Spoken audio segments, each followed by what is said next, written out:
Welcome back our channel. Lit world with S ma'am. இன்றைக்கி இந்த வீடியோவில் நம்ம பார்க்க போகிறது எம்ஏ ஸ்டூடெண்ட்ஸ்க்கு அவங்களுடைய சிலபஸில் ப்ரிஸ்கிரைப் பண்ணியிருக்க லைஃப் ரைட்டிங்கில் இருக்கக்கூடிய a gift of goddess Lakshmi, Jhimli Mukherjee Pandey and Manobi Bandyopadhyay. இது பியோர் ஆட்டோபயோக்ராஃபி அப்படின்னு நம்மளால் சொல்ல முடியாது. லைஃப் ரைட்டிங்கில் வர்றது எல்லாமே ஆட்டோபயோக்ராஃபி அப்படிங்கிற ஒரு தாட் உங்களுக்கு இருந்துச்சு அப்படின்னா அந்த தாட்டை கொஞ்சம் விலக்கி வச்சுருங்க. இது ஆட்டோபயோக்ராஃபி இல்லைங்க. இது மனோபி பந்தோபாத்தியதேவோட லைஃப் ஸ்டோரி தான். பட் ஆனால் என்னென்னா, இது மனோபி பந்தோபாத்தியதே எழுதியிருந்தாங்கன்னா தான் இது ஆட்டோபயோக்ராஃபி அப்படின்னு சொல்லலாம். பட் ஆனால் இங்கே என்ன ஆயிருக்கு அப்படின்னு சொன்னால், இவங்க ஜிம்லி முகர்ஜி பாண்டே அப்படிங்கிற ஒரு ஜேர்னலிஸ்ட் இவங்கள இன்டர்வியூ பண்ணுற மாதிரியும், யாரை மனோபி பந்தோபாத்தியதே இன்டர்வியூ பண்ணுற மாதிரியும், அவங்கக்கிட்ட ஜிம்லி கிட்ட மனோபி தன்னுடைய லைஃப் ஸ்டோரியை டிஸ்கிரைப் பண்ணுற மாதிரி தான் இந்த புக் எழுதியிருக்காங்க. ஸோ இது ஒரு பயோகிராஃபி தான் தவிர இது ஆட்டோபயோக்ராஃபி இல்லை. ஸோ நம்ம இந்த வீடியோவில் எ கிஃப்ட் ஆஃப் காடஸஸ் லக்ஷ்மியில் என்ன மனோபி பந்தோபாத்தியதே யார், அவங்களோட லைஃப்பில் என்ன நடந்துச்சு அப்படிங்கிறதான் நம்ம பார்க்க போகிறோம். வாங்க பார்க்கலாம். இவங்க தாங்க ஜிம்லி முகர்ஜி பாண்டே. இவங்க ஒரு ஜேர்னலிஸ்ட், டிரான்ஸ்லேட்டர், அதுக்கப்புறம் பார்த்திங்கன்னா இவங்க ஒரு வெல் நோன் ரைட்டர். இவங்க ஜேர்னலிஸ்ட்டாக எங்கே தன்னோட லைஃப் கேரியரை ஸ்டார்ட் பண்ணியிருக்காங்க அப்படின்னா, டைம்ஸ் ஆஃப் இந்தியாவில் 24 இயர்ஸ் ஜேர்னலிஸ்ட்டாக ஒர்க் பண்ணியிருக்காங்க. இவங்க பெங்காலி ரைட்டர். இப்போ மனோபி பந்தோபாத்தியவே தான் அவங்க ஒரு பெங்காலி. ஸோ இவங்க 8 புக்கு பெங்காலியில் எழுதியிருக்காங்கங்க. இந்த லேடி தான் மனோபி நிறைய பப்ளிஷ் பண்ணியிருக்காங்க. ட்ரான்ஸ்லேஷன்ஸ் நிறைய பப்ளிஷ் பண்ணியிருக்காங்க. இப்போ இதுதான் நம்ம புக்கோட அவுட்லுக். இதுதான் நம்ம புக். இப்படி தான் இருக்கும் கிஃப்ட் ஆஃப் காடஸஸ் லக்ஷ்மி அப்படிங்கிறது. இப்போ பாண்டே யார் கூட சேர்ந்து இந்த புக் எழுதியிருக்காங்க அப்படின்னு சொன்னால், மனோபி கூட சேர்ந்து தான் அவங்களுடைய பயோகிராஃபி எழுதியிருக்காங்க. இது பயோகிராஃபி தான், இது ஆட்டோபயோக்ராஃபி இல்லை. மனோபி பந்தோபாத்தியதே பார்த்தீங்க அப்படின்னு சொன்னால், இவங்க தன்னுடைய பிஹெச்டியை 2006 கம்ப்ளீட் பண்ணுறாங்க. நவ் இவங்க ஒரு பிரின்ஸிபலாக ஒர்க் பண்ணிகிட்ருக்காங்க. எங்கே பிரின்ஸிபலாக ஒர்க் பண்ணுறாங்க அப்படின்னா, கிருஷ்ணா நகர் விமன்ஸ் காலேஜில் 2015 வெஸ்ட் பெங்காலில் இருக்குது. அங்கே 2015 கரண்ட் இப்போ வரைக்கும் அங்கே பிரின்ஸிபலாக இருக்காங்க. இவங்களுடைய ஸ்பெஷல் ஃபீச்சர் என்னன்னு பார்த்தீங்கன்னா, Manobi Bandyopadhyay first openly transgender Indian college principal. டிரான்ஸ்ஜெண்டரில் ஒரு காலேஜ் பிரின்சிபலாக ஆன ஃபர்ஸ்ட்டு டிரான்ஸ்ஜெண்டர் இவங்க தாங்க. A gift of goddess Lakshmi is a biography of Manobi Bandobhatyade. It is written a way Manobi narrates her life to Jimli. So இது அவங்க narrate பண்ணுறாங்க. யார்கிட்ட narrate பண்ணுறாங்கன்னா, ஜிம்லி கிட்ட நரேட் பண்ணுறாங்க. அதனால் இது ஒரு பயோகிராஃபி அப்படின்னு நம்ம சொல்லலாம். இப்போ இதுக்கு முன்னாடி சில கொஷின்ஸ் இந்த வீடியோ பார்க்குறதுக்கு முன்னாடி சில கொஷின்ஸ் உங்கள்கிட்ட நான் ரைஸ் பண்ணுறேன். இந்த வீடியோ பார்க்குற எல்லாருக்கிட்டையுமே நான் ரைஸ் பண்ணுறேன். இது ஸ்டூடெண்ட்ஸ் மட்டும் பார்க்கக்கூடிய ஒரு வீடியோ கிடையாது. மோஸ்ட் எல்லாருமே பீப்புள்ஸ் எல்லாருமே இதை பார்க்குறீங்க, காமன் பீப்புள். அப்போ பார்க்குறவங்க எல்லார்ட்டையும் நான் 2 கொஷின் கேட்குறேங்க. என்ன கொஷின் கேட்குறேன் அப்படின்னு சொன்னால், இப்போ ஒரு பொது இடத்துல, ஒரு பப்ளிக் பிளேஸில் நம்ம போகிறோம் அப்படின்னு சொன்னால், அங்கே ஒரு டிரான்ஸ்ஜெண்டரை நீங்கள் மீட் பண்ணுறீங்க. ஒரு பஸ்லையோ அல்லது ஒரு கோவில்லையோ அல்லது ஒரு பப்ளிக் பிளேசஸ்லையோ ஒரு டிரான்ஸ்ஜெண்டரை நீங்கள் மீட் பண்ணும்போது நீங்கள் என்ன மாதிரியான ஒரு ஃபீலிங் நீங்கள் ஃபீல் பண்ணுவீங்க? நீங்கள் ஒரு ஹாப்பியாக ஃபீல் பண்ணுவீங்களா, இல்லை அட்ஜஸ்டபிளாக ஃபீல் பண்ணுவீங்களா, இல்லை ஒரு பயம் உங்களுக்கு வருமா? என்ன மாதிரியான ஒரு ஃபீலிங் உங்களுக்கு வரும்? ஒரு நிமிஷம் கண்ணை மூடி நீங்களே அந்த சிச்சுவேஷனில் இருக்கிற மாதிரி யோசிச்சு பாருங்கள். இப்போ நம்ம நிறைய பஸ்ஸஸில் போவோம். பஸ்ஸில் ட்ராவல் பண்ணும்போது அங்கே என்ன பண்ணுவாங்க அப்படின்னு சொன்னால், டிரான்ஸ்ஜெண்டர் நம்மகிட்ட கை தட்டிட்டு காசு கேட்டு வருவாங்க. மோஸ்ட் ஆஃப் த பீப்புள் நம்ம என்ன பண்ணுவோம் அப்படின்னு சொன்னால், காசு கொடுப்போம். அவங்க நம்மளுக்கு ஆசீர்வாதம் பண்ணுவாங்க. பட் ஆனால் மோஸ்ட் ஆஃப் த பீப்புள் அதுலேயுமே மோஸ்ட் ஆஃப் த பீப்புள் என்ன பண்ணுவாங்க அப்படின்னா, அவங்களை கிண்டல் பண்ணுறது, கேலி பண்ணுறது, உனக்கு காசு தர மாட்டேன்னு சொல்கிறது, இந்த மாதிரியான இன்சிடென்ட்ஸ்லாம் நம்ம பார்ப்போம். ஸோ நீங்கள் என்ன ஃபீல் பண்ணுவீங்க அப்படிங்கிற உங்களுடைய ஃபீலிங்கோட இந்த வீடியோவை கண்டினியூவாக வாட்ச் பண்ணுங்கள். ஓப்பன் பண்ணுறோம். இப்போது நம்மளுடைய மனோபி பந்தோபாத்தியதோட பர்த் எப்படி நடந்துச்சு, அவங்களோட ஸ்கூல் எஜுகேஷன், அவங்களோட லைஃப்பில் அந்த சைல்ட்ஹுட் மெமரிஸ் எப்படி இருந்துச்சு அப்படிங்கிறத நம்மகிட்ட டிஸ்கிரைப் பண்ணுறாங்க. நைஹாட்டி வெஸ்ட் பெங்காலில் இருக்கக்கூடிய நைஹாட்டி அப்படிங்கிற ஊரில் சித்தரஞ்சன் பந்தோபாத்தியதே. அது என்னங்க பந்தோபாத்தியதே? இந்த நேம் வந்து நம்மளை பொறுத்த வரைக்கும், தமிழன்ஸை பொறுத்த வரைக்கும் ரொம்ப ஒரு டிஃப்ரெண்ட்டான ஒரு புது நேம். நம்மளுடைய குடும்பத்தில் வந்து இந்த மாதிரியான பெயர்கள்னால் நம்ம வைக்க மாட்டோம். ஆனால் வங்காளிகளை எடுத்துக்கிட்டோம் அப்படின்னு சொன்னால் அவங்களுக்கு குடும்ப பெயர்கள் இருக்கும். இந்த மாதிரியான வித்தியாசமான பெயர்கள் இருக்கும். இந்த பந்தோபாத்தியதே அப்படிங்கிறது அவங்களுடைய குடும்ப பேருங்க. சித்தரஞ்சன் பந்தோபாத்தியதுக்கும் ரிமாவுக்கும் பிறக்கிற 2 குழந்தைகள் இருக்காங்க ஆல்ரெடி. 2மே பெண் குழந்தைகள். அதுக்கப்புறம் 3வதா வந்து ரிமா வந்து கன்சீவாக இருக்காங்க. எல்லாரும் ரொம்ப ஈகராக வெயிட் பண்ணிகிட்ருக்காங்க. பையன் பிறக்குது. அந்த பையன் பிறந்த உடனே அந்த குடும்பம் ரொம்ப சந்தோஷமாகுது. ஏன்னா 2ம் பெண் குழந்தைகள். 3வதா வந்து ஒரு பையன் பிறக்கிறான். பிறந்தோடனே குடும்பமே ரொம்ப சந்தோஷப்படுது. குழந்த பிறந்துருச்சு, பையன் குழந்த பிறந்துருச்சு அப்படின்னு. இந்த பையன் குழந்த பிறந்தோடனே அந்த பையனுக்கு வந்து வந்து அவங்க வந்து ரொம்ப நல்லா பார்த்துக்கிறாங்க அந்த குழந்தைய. ரொம்ப ஆசையாக வந்து பார்த்துக்கிறாங்க. அந்த பையன் பிறந்த உடனே வந்து அவன் அந்த வீட்டில் வந்து முன்னாடி இருந்த நிலைமை வந்து மாறுது. என்ன மாதிரி அப்படின்னா, அவங்க திடீர்னு வந்து சித்தரஞ்சனுக்கு பிஸ்னஸில் வந்து நிறைய ப்ராஃபிட் கிடைக்க ஆரம்பிக்குது. வெல்த் அவங்க வீட்டுக்கு வருது. இப்போ அதை பார்த்து சொந்தக்காரங்கன்னா என்ன சொல்கிறாங்க அப்படின்னா, வீட்டில் வந்து ஒரு பெண் குழந்தை பிறந்து அந்த குழந்தை பிறந்ததுக்கப்புறம் அந்த வீடு வந்து ரொம்ப வெல்தியாச்சு அப்படின்னு சொன்னால் எல்லோரும் என்ன சொல்லுவாங்க, உங்கள் வீட்டுக்கு மகாலட்சுமியும் வந்து பிறந்திருக்கா அப்படின்னு சொல்லுவாங்க. இங்கேயும் இந்த பையனை பார்த்து எல்லோரும் என்ன சொல்கிறாங்க அப்படின்னா, இது வந்து பாய் லக்ஷ்மி, மகாலட்சுமி பையன் உருவத்தில் வந்து உங்கள் குடும்பத்தில் வந்து பிறந்திருக்கு அப்படின்னு சொல்லி அவங்களுடைய ரிலேஷன்ஸ் எல்லாருமே அந்த குழந்தைய வந்து கொண்டாடுறாங்க. குழந்தையோட பேர் என்ன அப்படிங்கிறத உங்கள்கிட்ட நான் சொல்கிறேன். சோம்நாத் பந்தோபாத்தியதே, இதுதான் அந்த பையனோட பேர். அந்த பையன் கொஞ்சம் கொஞ்சமாக வீட்டில் ரொம்ப செல்லமாக வளர்றான். இப்போ ஸ்கூலுக்கு போகிறான். ஸ்கூலுக்கு போகும்போது அந்த குழந்தை வந்து எப்படி இருக்குன்னா, ரொம்ப அழகான ஒரு ஃபேஸு, நல்ல கலரு, கேர்லி ஹேர் இருக்குது. அப்போ பார்க்குற எல்லாருமே சோம்நாத்தை என்னன்னு தான் நினைக்கிறாங்கன்னா, ஒரு கேர்ள் அப்படின்னு தான் நினைக்கிறாங்க. நிறைய வந்து அந்த பையனை வந்து தூக்கி தூக்கி வச்சு எல்லோரும் கொஞ்சுறாங்க. ரொம்ப அழகா இருக்க, ரொம்ப அழகா இருக்கன்னு. இவன் என்ன பண்ணுறான் அப்படின்னா, வீட்டில் அவங்க அக்கா இருக்காங்க, அம்மா இருக்காங்க, அத்தைங்க இருக்காங்க, சித்தி, பெரியம்மா எல்லோரும் இருக்காங்க. அவங்க யூஸ் பண்ணக்கூடிய அந்த மேக்கப் ஐட்டம்ஸ், சிந்தூர் வச்சுக்கிறது, அதாவது பொட்டு வச்சுக்கிறது, மருதாணி வச்சுக்கிறது, இந்த மாதிரியான விஷயங்கள்லாம் அந்த பையன் பண்ணுறான் சின்ன வயசுலேயும்.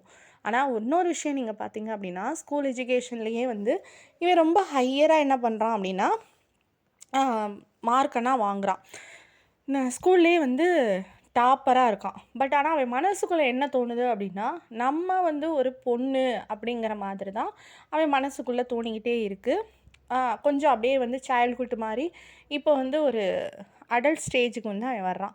இப்போ வந்து அடல்ட் ஸ்டேஜுக்கு வந்தப்போ அவங்க அதே மாதிரி அவங்க அக்காங்களோட அந்த சிஸ்டர்ஸோட ட்ரெஸ்ஸஸ் எடுத்து வியர் பண்ணுறது, குங்குமம் எடுத்து வச்சுக்கிறது, இந்த மாதிரியான விஷயங்கள் வந்து ஒரு மாதிரியாக வந்து எல்லாரும் இப்போ என்ன பண்ண ஆரம்பிக்கிறாங்கன்னா, பேச ஆரம்பிக்கிறாங்க. ஒரு 5 வயசு 5 வயசு வரைக்கும் பண்ணது ஓகே. இப்போ 10 வயசுக்கு மேலே ஆயிடுச்சு. 10 வயசுக்கு மேலேயும் இவன் அதே மாதிரி மேக்கப் பண்ணான் அப்படின்னு சொன்னால், அவங்க பக்கத்தில் இருக்கவங்க ரிலேட்டிவ்ஸ் எல்லாருமே வந்து ஒரு மாதிரியாக பேச ஆரம்பிக்கிறாங்க. அதே மாதிரி அவங்க கிளாஸில் இருக்கிற பசங்களும் என்ன பண்ணுறாங்க அப்படின்னா, "நீ என்னடா பொண்ணு மாதிரி பண்ணிகிட்ருக்க?" அப்படின்னு சொல்லி கிண்டல் பண்ண ஆரம்பிக்கிறாங்க. இன்னொரு விஷயம் இவனுக்கு என்ன நடக்குது அப்படின்னு சொன்னால், ஸ்கூல்லேயுமே இவன் வந்து பொண்ணுங்க கிட்ட வந்து போய் உட்கார மாட்டேங்கிறான். பையங்க கிட்ட வந்து தான் அவனுக்கு வந்து என்ன இருக்குது அப்படின்னா, ஒரு ஈர்ப்பு இருக்குது. அப்போ பசங்கக்கிட்ட வந்து ஒட்டி ஒட்டி பேசும்போது, பசங்க இவனை கிண்டல் பண்ண ஆரம்பிக்கிறாங்க. ஒரு ஒரு மாதிரியாக ட்ரீட் பண்ண ஆரம்பிக்கிறாங்க. அங்கேயே வந்து என்ன ஆகுது அப்படின்னா, இவங்களோட ரிலேஷன்ஸ் கிட்ட இருந்தும், ஸ்கூல் பாய்ஸ் கிட்ட இருந்தும், சீனியர் பசங்க கிட்ட இருந்தும் இவனுக்கு அப்யூஸ் வந்து ஸ்டார்ட் ஆகுது. யாருக்கு? நம்மளுடைய சோம்நாத்துக்கு. அதுக்கப்புறம் பாருங்கள், இவனோட பாடி பற்றி இவனுக்கே நிறைய கண்டிஷன்ஸ் ஃபிசிக்கலாக வந்து சில விஷயங்கள் புரிய ஆரம்பிக்குது. என்ன புரிய ஆரம்பிக்குது அப்படின்னா, நம்ம வந்து வெளியே பார்க்குறதுக்கு ஒரு பையன் மாதிரி இருக்கும். ஆனால் நம்மளோட ஃபீலிங்ஸ் அண்ட் எமோஷன்ஸ் எல்லாமே எது மாதிரி இருக்குது அப்படின்னா, ஒரு பொண்ணு மாதிரி இருக்குது. இந்த உடம்பும் என்னோடய ஃபீலிங்ஸும் என்ன ஆகலை, ஒத்து வரல. அப்போ நான் வந்து ஒரு பொண்ணு, பட் ஆனால் நான் வந்து மேல் பார்ட்ஸோடு நான் இருக்கேன். ஏன் வந்து பசங்க வந்து கேர்ள்ஸ் கிட்ட பேசுகிற மாதிரி என்கிட்ட பேச மாட்டேங்கிறாங்க, என்கிட்ட பேசலாம்ல அப்படிங்கிற மாதிரி நிறைய கொஸ்டின்ஸ் வந்து யாருக்குள்ளே வருது அப்படின்னா, சோம்நாத்துக்குள்ளே வருது. சோம்நாத் வந்து என்ன ஆரம்பிக்கிறான் அப்படின்னு சொன்னால், வெளியில் வந்து ஒரு பையனாக இருந்தாலும் மனசளவில் ஒரு பொண்ணாக வந்து மாற ஆரம்பிக்கிறான். அவன் வந்து இதே காலகட்டத்தில் ஸ்கூலில் வந்து ரொம்ப டாப்பாக வந்து மார்க் வாங்கி வர்றான். அவன் மனசுக்குள்ளே ஸ்ட்ராங்கான பாயிண்ட்டு, நம்ம ஒரு பொண்ணு, பட் ஆனால் மேல் பாடிக்குள்ளே நம்ம இருக்கோம் அப்படிங்கிறத ஃபீல் பண்ண ஆரம்பிக்கிறான். அதுக்கப்புறம் பாருங்கள் டீனேஜில் வந்து நிறைய இன்சல்ட் பண்ணுறாங்க எல்லாரும். அவன் நடக்கிறது, பேசுறது, அவனோட பாடி லாங்குவேஜு எல்லாத்த பார்த்தியும் நிறைய பேர் கிண்டல் பண்ணுறாங்க. அதுக்கப்புறம் அவனோட கசின்ஸு, நெய்பர்ஸு எல்லாருமே செக்ஷுவலாக வந்து அப்யூஸ் பண்ண ஆரம்பிக்கிறாங்க. அங்கே பிடிச்சு கிள்றது, இங்கே பிடிச்சு கிள்றது, இந்த மாதிரியான விஷயங்கள்லாம் பண்ணுறாங்க. இவ்வளோ ஸ்ட்ரகிள்ஸையும் தாண்டி நம்மளுடைய சோம்நாத் எங்கே போகிறாங்க அப்படின்னா, ஒரு காலேஜில் போய் ஜாயின் பண்ணுறாங்க. காலேஜில் ஜாயின் பண்ணும்போது அவங்கள்ட்ட வந்து அவங்களுடைய ஐடென்டிஃபிகேஷன் கேட்கும்போது அங்கே 2 காலம் தான் இருக்குது. ஒன்று மேல், இன்னொன்று ஃபீமேல். டிரான்ஸ்ஜெண்டர் அப்படிங்கிறது அங்கே இல்லை. ஸோ இவங்க என்ன பண்ணுறாங்கன்னா, மேல் அப்படிங்கிறது தான் என்ன பண்ணுறாங்க, டிக் பண்ணி காலேஜில் போய் ஜாயின் பண்ணிடுறாங்க. அங்கேயும் நிறைய ஃபேஸ் பண்ணுறாங்க. நிறைய பேர் கிண்டல் பண்ணுறாங்க, இன்சல்ட் பண்ணுறாங்க. அவங்க எங்கே போகிறாங்க அதுக்கப்புறம் அப்படின்னா, நைஹாத்தி ரிஷிஸ் பேங்கிங் சந்திர காலேஜ் அப்படிங்கிற நைஹாத்தியில் இருக்கக்கூடிய காலேஜுக்கு வந்து போகிறாங்க. அங்கே போய் பார்த்தீங்க அப்படின்னு சொன்னால் கேர்ள்ஸ் எல்லாருமே ரொம்ப சந்தோஷமாக இருக்காங்க. பசங்க கிளாஸ் பசங்க கூட நல்லா சிரித்து பேசுகிறாங்க. ஆனால் யார் கூட பேச மாட்டேங்கிறாங்க, பசங்களும் வந்து சோம்நாத் கூட பேச மாட்டேன்றாங்க, பொண்ணுங்களும் சோம்நாத் கூட பேச மாட்டேன்றாங்க. இவளுக்கும் வந்து எப்படின்னா நிறைய சத்தம் போட்டு சிரிக்கணும், பசங்க கூட வந்து அவுட்டிங் போகணும், ஃப்ரெண்ட்ஸ் கூட வந்து அவுட்டிங் போகணும் அப்படின்னு தான் இருக்குது. பட் ஆனால் என்ன அப்படின்னா, இது எல்லாமே தட்டி போகுது. எதனால தட்டி போகுது அப்படின்னா, இவங்களோட செக்ஷுவல் ஐடென்டிட்டினால இது எல்லாமே அவங்களுக்கு இந்த இந்த சமுதாயம் மறுக்குது. இதெல்லாம் நீ செய்யக்கூடாது அப்படின்னு சொல்லி. இது அதுக்கடுத்து என்ன பிரச்சனை இவங்களுக்குள்ள வருது அப்படின்னா, இவன் இப்படி இருக்கிறதுனால அவங்களோட ரிலேஷன்ஸ் எந்த ரிலேஷன்ஸ் வந்து இது வந்து ஒரு பாய் லக்ஷ்மி அவங்க வீட்டுக்கு வந்தாந்து அதிர்ஷ்டத்தை கொண்டு வந்த குழந்தை அப்படின்னு சொன்னாங்களோ, அதே நெய்பர்ஸும் ரிலேஷன்ஸ் என்ன சொல்கிறாங்கன்னா, அவங்க குடும்பத்தை சபிக்க ஆரம்பிக்கிறாங்க. இப்படி ஒன்றை வந்து வச்சு வீட்டில் வளர்த்துட்ருக்கீங்க, அது இப்படி பண்ணுது அப்படின்னு சொல்லி பேச ஆரம்பிக்கிறாங்க. சொசைட்டி வந்து அப்யூஸ் பண்ணுறாங்க, இல் ட்ரீட் பண்ணுறாங்க அவங்க ஃபேமிலியை. அவங்க அப்பாவை ரொம்ப பேசுகிறாங்க. வெர்பலாகவும் வார்த்தைகளாலையும் ஃபிசிக்கலாகவும் அவரை ரொம்ப டார்ச்சர் பண்ணுறாங்க. ஆனால் அவங்க அப்பா வந்து என்ன சொல்கிறாரு அப்படின்னு சொன்னால், இல்லை அவன் என்னோட பையன், அவன் எப்படி இஷ்டப்படுறானோ அது மாதிரி இருக்கட்டும் அப்படின்னு சொல்லி அவங்க அப்பா வந்து என்ன பண்ணுறாங்க, அவங்களுக்கு ஃபுல் சப்போர்ட் பண்ணுறாங்க. இப்போ சோம்நாத் தன்னுடைய பேரை வந்து என்னவா மாற்றிக்கிறாரு அப்படின்னா, மனோபி அப்படின்னு மாற்றிக்கிறாரு. இவங்க வந்து ஒரு மேரேஜ், அவங்க கசினோட மேரேஜ் ஃபங்க்ஷனுக்கு போகிறாங்க. போகும்போது அங்கே பிரைடு வந்து எப்படி பண்ணியிருக்காங்க, அழகாக ட்ரெஸ் பண்ணியிருக்காங்க, மேக்கப் பண்ணியிருக்காங்க. அதை பார்க்க பார்க்க ஆசையாக இருக்குது. அவளுக்கும் என்ன தோணுது, மனோபிக்கும் என்ன தோணுது, மனோபிங்கிறது இந்த இடத்துல சோம்நாத்துங்க. இப்போ அவங்கள வந்து தன்னோட பேரை வந்து மனோபின்னே அவங்க சொல்ல ஆரம்பிச்சிட்டாங்க. ஸோ அவங்க என்ன யோசிக்கிறாங்க அப்படின்னா, நம்ம லைஃப்லேயும் ஒரு பார்ட்னர் வேணும், நமக்கு இந்த மாதிரி ஒரு கல்யாணம் வேணும், நம்ம வந்து ஒரு கஷ்டத்தில் இவ்வளோ ப்ராப்ளம்ஸ் வந்து நம்ம ஃபேஸ் பண்ணிகிட்ருக்கோம், இந்த ப்ராப்ளம்ஸை தான் நம்மகிட்ட வந்து ஷேர் பண்ணுறதுக்கு, அதை வந்து கேட்குறதுக்கு ஒரு பார்ட்னர் நம்மளுக்கு கண்டிப்பாக வேணும் அப்படின்னு சொல்லி அவங்க மனசில் ஒரு ஆசை வருது. ஆனால் இதில் வந்து இது நிச்சயமாக நடக்காது. ஏன்னா அவங்க கூட பேசுகிறது கூட இங்கே யாருமே தயாராக இல்லங்கும்போது, லைஃப்பை ஷேர் பண்ணிக்கிறதுக்கு எப்படி ஒருத்தர் தயாராக இருப்பாங்க? ஸோ அவங்க வந்து என்ன பண்ணுறாங்க, இது வந்து நம்ம நம்ம யாருங்கிறத ஃபஸ்ட்டு நம்ம நிரூபித்து காட்டணும். எப்படி நிரூபிக்க முடியும்? எஜுகேஷன்னால் மட்டும்தான் என்ன பண்ண முடியும், நிரூபிக்க முடியும் அப்படின்னு சொல்லிட்டு படிக்கிறதுல கவனத்தை செலுத்துகிறாங்க. அங்கே நிறைய ஸ்ட்ரகிள் வந்து ஃபேஸ் பண்ணுறாங்க. சோம்நாத்தாக இருக்கக்கூடியவங்க மனோபியாக மாறணும் அப்படின்னு சொன்னால் நிறைய இப்போ இவங்ககிட்ட இருக்கிற பிரச்சனை என்ன அப்படின்னா, இவங்க எல்லாருமே வந்து இவங்கள என்னவா இப்போ வந்து ட்ரீட் பண்ணுறாங்கன்னா, ஹோமோசெக்ஷுவலாக பார்க்குறாங்க. ஏன்னா ஒரு பையன் மாதிரி இருக்கான், பையன்தான். இவன் வந்து அடுத்த பசங்களை பார்த்து அவன் பக்கத்தில் போய் உட்காரும்போது அப்போ என்ன நினைப்பாங்க, ஒரே ஜெண்டரு, ஸோ இவன் வந்து ஒரு கே அப்படிங்கிற மாதிரி அவங்க ட்ரீட் பண்ணுறாங்க. இவங்கள பொறுத்த வரைக்கும் இவங்க வந்து ஒரு கேர்ளாக வந்து ஃபீல் பண்ணிகிட்ருக்காங்க. ஸோ இவங்க வந்து எங்கே போகிறாங்க அப்படின்னா, ஹார்மோனல் ட்ரீட்மெண்ட்டுக்கு போகிறாங்க. அங்கே ஸ்கேல்பல் தெரப்பி, அதுக்கப்புறம் வந்து இன்னும் நிறைய தெரப்பீஸ் வந்து எடுத்துக்கிறாங்க. இந்த தெரப்பீஸ் எடுக்கும்போது அவங்களுக்கு என்ன ஆகுது அப்படின்னா, சைடு எஃபெக்ட் ஆகி அதனால வந்து பிளாக் ஆக்னஸ்னால் வர ஆரம்பிக்குது, கொப்பளங்கள்னால் வர ஆரம்பிக்குது. இவங்க வந்து இப்போ வந்து முழுசாக வந்து என்ன பண்ணுறாங்க, ட்ரீட்மெண்ட் எடுத்து நம்ம மாறிடலாம் அப்படிங்கிற ஒரு ஒரு பாயிண்ட் ஆஃப் வியூவுக்கு வந்துட்டாங்க. அவங்களுடைய சைல்ட்ஹுட் வந்து ரொம்ப சஃபர் ஆகுது, எஜுகேஷன் மட்டும்தான் சப்போர்ட் பண்ணுது. இப்போ ரைட்டிங்கில் வந்து ஆர்டிகிள்ஸ் வந்து மேகசின்ஸில் எழுத ஆரம்பிக்கிறாங்கங்க. அதுக்கப்புறம் பார்த்தீங்க அப்படின்னு சொன்னால் படித்து முடிச்சுட்டாங்க. இப்போ அவங்களுக்கு ஒரு எக்கனாமிக்கலாக ஒரு பேக்ரவுண்ட் வேணும். ஸோ இவங்க எங்கே போகிறாங்க அப்படின்னா பட்டியாலா பாய்ஸ் ஸ்கூலுக்கு வந்து வேலைக்கு போகிறாங்க. இங்கே வந்து நிறைய ஃபேஸ் பண்ணுறாங்க. அப்போ நியர்பை பீப்புள் வந்து அங்கே இருக்கிறவங்கலாம் என்ன பண்ணுறாங்க, இவங்கள வந்து சுற்றி வர நின்றுக்கிட்டு கிண்டல் பண்ணுறது, இவங்க அப்படி நடக்கிறாங்க, இப்படி நடக்கிறாங்க, இப்படி பேசுகிறாங்க, அப்படி பேசுகிறாங்க அப்படின்னு சொல்லிட்டு எல்லாருமே அந்த ஸ்கூலுக்கு பக்கத்தில் இருக்கவங்க எல்லாருமே கிண்டல் பண்ண ஆரம்பிக்கிறாங்க. அதுக்கப்புறம் என்னன்னா, இதனாலனா என்ன ஆகலை, சோம்நாத்தோட இது வந்து டவுன்னா ஆகலை. இவங்க வந்து மாணிக் முகோபாத்தியதே அப்படிங்கிறவங்க வந்து மீட் பண்ணுறாங்க. இவங்க வந்து நிறைய ஹெல்ப் பண்ணுறாங்க. ஆல் சிச்சுவேஷன்லேருந்து அவங்க வெளியே வர்றதுக்கு நிறைய ஹெல்ப் பண்ணுறாங்க. Greatest modernist point Sanga Ghosh supports her to sex change operation. So வந்து அவங்க தன்னுடைய ஐடென்டிட்டியை மாற்றணும் அப்படின்னு சொன்னால் என்ன பண்ணணும், ஆப்ரேஷன் பண்ணணும். ஸோ இந்த ஆப்ரேஷனுக்கு நிறைய அமௌண்ட் தேவைப்படுது. அந்த அமௌண்ட்டை வந்து யார் கொடுக்குறாங்க அப்படின்னு சொன்னால் சங்கா கோஷ் அப்படிங்கிற பாயிண்ட் வந்து கொடுக்குறாங்க. 2003 வந்து மனோபி கலெக்ட் எனஃப் மணி. ஒரு வழியாக வந்து அவங்க வந்து ஆப்ரேஷனுக்கு தேவையான அமௌண்ட் எல்லாம் வந்து கலெக்ட் பண்ணிக்கிறாங்க. டாக்டர் கண்ணா அப்படிங்கிறவங்ககிட்ட வந்து என்ன பண்ணுறாங்கன்னா, ப்ராப்பராக ஃபிசிக்கலாக அவங்க வந்து சேஞ்ச் ஆகுறதுக்கு ஆப்ரேஷன் ஸ்டார்ட் பண்ணுறாங்க. ஆப்ரேஷன் வந்து சக்ஸஸ்ஃபுல்லாக முடிஞ்சு சோம்நாத் வந்து இப்போ என்னவா ஆயிட்டாங்க, மனோபியாக மாறியாச்சு. இப்போ மனோபியா உடல் அளவில் மாறியாச்சு. பட் ஆனால் என்ன ப்ராப்ளம் அப்படின்னு சொன்னால், இவங்க வந்து தன்னுடைய சர்டிஃபிகேட்ஸ்லாம் வந்து நேமை வந்து சேஞ்ச் பண்ணணும். ஸ்கூல் சர்டிஃபிகேட்டில் என்ன இருக்குது, சோம்நாத்னு இருக்குது.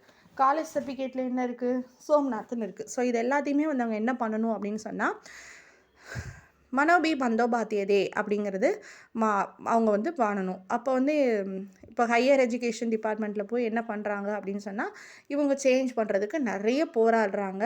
அந்த போராட்டத்தில் நிறைய விஷயங்கள் வந்து அவங்க சஃபர் ஆகுறாங்க. சஃபர் ஆகி என்ன பண்ணுறாங்க அப்படின்னா, அடுத்தடுத்து என்ன பண்ணிகிட்ருக்காங்க, படிச்சுட்டு தாங்க இருக்காங்க. அவங்க படிக்கிறத கடைசி வரைக்கும் என்ன பண்ணலை அப்படின்னு சொன்னால், நிப்பாட்டவே இல்லை. எம்ஃபில் பண்ணுறாங்க. எம்ஃபில் பண்ணிவிட்டு அதுக்கப்புறம் வந்து பிஹெச்டி பண்ணுறாங்க. பிஹெச்டி பண்ணிவிட்டு 2006 வந்து அவங்க பிஹெச்டி வாங்கிடுறாங்க. அதை வச்சு இவங்க என்ன பண்ணுறாங்க அப்படின்னு சொன்னால், 16 இயர்ஸ் எக்ஸ்பீரியன்ஸ் வந்து இவங்களுக்கு இருக்குது அப்படிங்கிறதுனால இவங்க அசோசியேட் ப்ரொஃபஸராக வந்து இருக்கிறதே வச்சு இவங்க வந்து அந்த காலேஜோட பிரின்ஸிபல் ஒரு நியூஸ் பேப்பரில் வர்றதை பார்த்துட்டு காலேஜோட பிரின்ஸிபல் போஸ்டிங்க்கு வந்து இவங்க அப்ளிகேஷன் வந்து போடுறாங்க. நிறைய 2 புக்ஸ் வந்து இவங்க பப்ளிஷ் பண்ணியிருக்காங்க. 100 நியூஸ் பேப்பர் ஆர்டிகல்ஸ் வந்து இவங்க எழுதியிருக்காங்க. மார்ச் 2015 வந்து கிருஷ்ணா நகர் உமன்ஸ் காலேஜில் பிரின்ஸிபலாக அப்பாயின்மெண்ட் ஆயிடுறாங்க. இவங்க வந்து இவங்களோட லைஃபோட அச்சீவ்மெண்ட் என்னன்னு பார்த்தீங்கன்னா, இந்தியாஸ் ஃபர்ஸ்ட் டிரான்ஸ்ஜெண்டர் பிரின்சிபல் அப்படின்னு சொல்லி ஒரு நேமை இவங்க வாங்கிடுறாங்க. அதுக்கப்புறம் பார்த்தீங்க அப்படின்னு சொன்னால், வைஸ் சேர்பர்சன் அப்படிங்கிற ஒரு போஸ்ட் வந்து இவங்களுக்கு கிடைக்குது. Vice chairperson of the transgender development board established by West Bengal government. West Bengal கவர்மெண்ட்டே இவங்களுக்கு வந்து என்ன கொடுக்குது, ஒரு அங்கீகாரம் கொடுக்குது. அதுக்கப்புறம் பார்த்தீங்கன்னா, எல்ஜிபிடிக்யூ அப்படிங்கிற community and human rights circle அப்படிங்கிறதுக்கு இவங்க தன்னுடைய ஃபுல் சப்போர்ட் கேட்குறாங்க. ஏன்னா இவங்க வந்து பாதிக்கப்பட்டது மாதிரி இன்னொரு டிரான்ஸ்ஜெண்டர் பாதிக்கப்படக்கூடாது, அவங்களுக்கு நம்ம ஹெல்ப் பண்ணணும் அப்படின்னு சொல்லிட்டு என்ன பண்ணுறாங்கன்னா, இவங்க அந்த ஆர்கனைசேஷனுக்கு ஃபுல் சப்போர்ட் பண்ணுறாங்கங்க. ஏன் அப்படின்னு சொல்லி பார்த்தீங்க அப்படின்னு சொன்னால், ஒரு எஜுகேஷன் மட்டும்தான் என்ன ஆகும், ஒரு education solves all the problem. ஒருத்தருக்கு ஒரு ப்ராப்ளம் இருக்குது அப்படின்னு சொன்னால், எக்கனாமிக்கல் சப்போர்ட்டு ஒரு பக்கம் இருந்தாலும், ஃபேமிலியோட சப்போர்ட் ஒரு பக்கம் இருந்தாலும், அவங்களோட எஜுகேஷன் தான் அவங்களுக்கு ஃபுல் சப்போர்ட் பண்ணும் அப்படிங்கிறத மனோபி ரொம்ப நம்புகிறாங்க. Education shape Manobi as what she is today. இப்போ மனோபி யார் அப்படிங்கிறத ப்ரூவ் பண்ணது யார், educations. It helps her to represent her community. இப்போ கம்யூனிட்டிக்கு அவங்க வந்து ஒரு ரெப்ரசன்டேஷனாக இருக்காங்க. கம்யூனிட்டி மீன்ஸ் அவங்களுடைய டிரான்ஸ்ஜெண்டர் கம்யூனிட்டிக்கு. ஃபேமிலி சப்போர்ட் கண்டிப்பாக அவங்களுக்கு இருந்துச்சு. அவங்க அப்பா அம்மா எல்லாருமே வந்து அவங்களுக்கு சப்போர்ட் பண்ணாங்க. அவங்களோட சப்போர்ட் இல்லை அப்படின்னு சொன்னால் இவங்களால என்ன பண்ணியிருக்க முடியாது, சொசைட்டியில் இருந்திருக்கவே முடியாதுங்க. ஸோ இதுதான் Manobi Bandopadhyay, a gift of goddess Lakshmi. Goddess லக்ஷ்மியோட கிஃப்ட் யார், மனோபி பந்தோபாத்தியதே. ஸோ அவங்களோட லைஃப்பில் அவங்க ஃபேஸ் பண்ண பல விஷயங்களை நம்மக்கிட்ட ஷேர் பண்ணியிருக்காங்க. அவங்க எம்ஃபில் படித்தது, அதுக்கப்புறம் வந்து டாக்டரேட் முடித்தது, எவ்வளோ கஷ்டப்பட்டு பிஹெச்டி முடிச்சிருக்காங்க, அதுக்கப்புறம் வந்து அசோசியேட் ப்ரொஃபஸர் ஆனது, அதுக்கப்புறம் அதை வச்சு காலேஜ் பிரின்சிபல் ஆனது, ஆர்டிகிள்ஸ் போட்டது, இது எல்லாத்தையுமே நம்மக்கிட்ட இந்த பயோகிராஃபியில் ஷேர் பண்ணியிருக்காங்க. இந்த வீடியோ உங்களுக்கு புரியும்னு நினைக்கிறேன். ஸோ அவங்கள ஃபைனலாக சொல்கிற பாயிண்ட் என்னன்னு பார்த்தீங்கன்னா, education is the best solution for all our problems. நம்மளுக்கு என்ன ப்ராப்ளம் இருந்தாலும் சரி, நம்ம யார் அப்படிங்கிறத இந்த சொசைட்டியில் நம்ம நிரூபிக்கணும் அப்படின்னு சொன்னால், அதுக்கு ஒரே ஒரு வழி என்ன அப்படின்னா எஜுகேஷன் தாங்க. எஜுகேஷன் இருந்துச்சு அப்படின்னு சொன்னால் நம்மளை யாரும் எதுவும் ஒன்றுமே பண்ண முடியாது.